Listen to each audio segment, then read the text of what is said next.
Um homem foge do Tibete em chamas. Outro atravessa o oceano em uma caravela rumo ao desconhecido.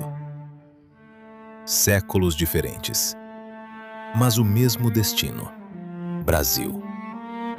Hoje cruzamos duas histórias que não deveriam se encontrar, mas se encontram. Shagdu Tulku Rinpoche e José de Anchieta. Este não é um canal de religião. É um espaço de comparação cultural.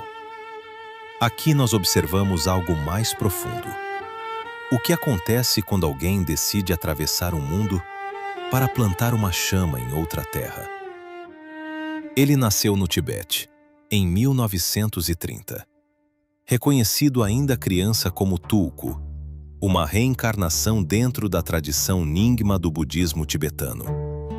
Foi treinado em meditação profunda, rituais, disciplina, filosofia. Mas em 1959, o Tibete é invadido.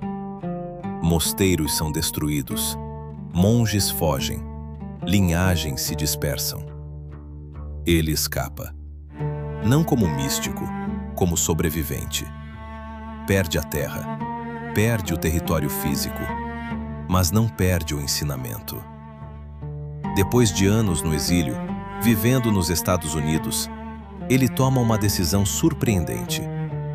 Escolhe o Brasil. Não como turista espiritual, como base definitiva. No Rio Grande do Sul, funda o Shagdu Gompa Brasil. Em Três Coroas, nasce o Kadroling, um templo tradicional tibetano construído em solo brasileiro. Arquitetura autêntica, stupa, centro de retiros, tradução de textos, formação de professores brasileiros. A partir dali, centros surgem em São Paulo, Rio de Janeiro, Minas Gerais, Bahia, Paraná, Santa Catarina.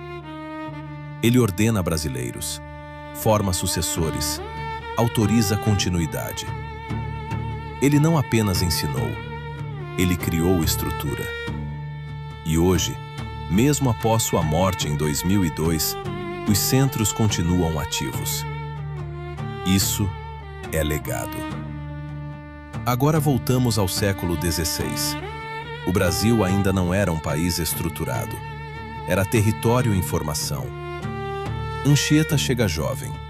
Passa por Salvador, vai para São Vicente.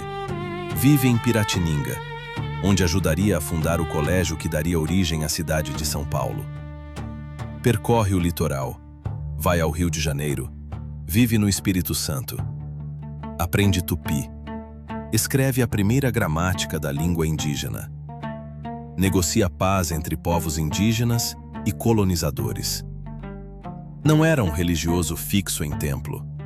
Caminhava, atravessava matas, visitava aldeias, fundava estruturas educacionais. Ele não trouxe apenas fé. Trouxe alfabetização, organização social, base educacional. E permaneceu no Brasil até o fim da vida. Isso também é legado. O que une esses dois homens? Não é doutrina, é deslocamento. Ambos atravessaram oceanos. Ambos precisaram traduzir o invisível para uma cultura que não falava a sua língua. Um fundando colégios, outro fundando templos.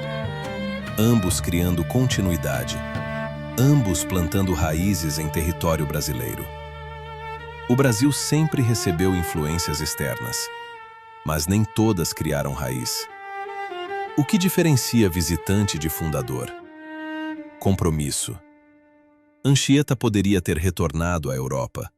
Permaneceu. Shagdu poderia ter permanecido nos Estados Unidos. Escolheu o Brasil. Ambos decidiram ficar. Hoje vivemos outro tipo de exílio. Não geográfico, interior.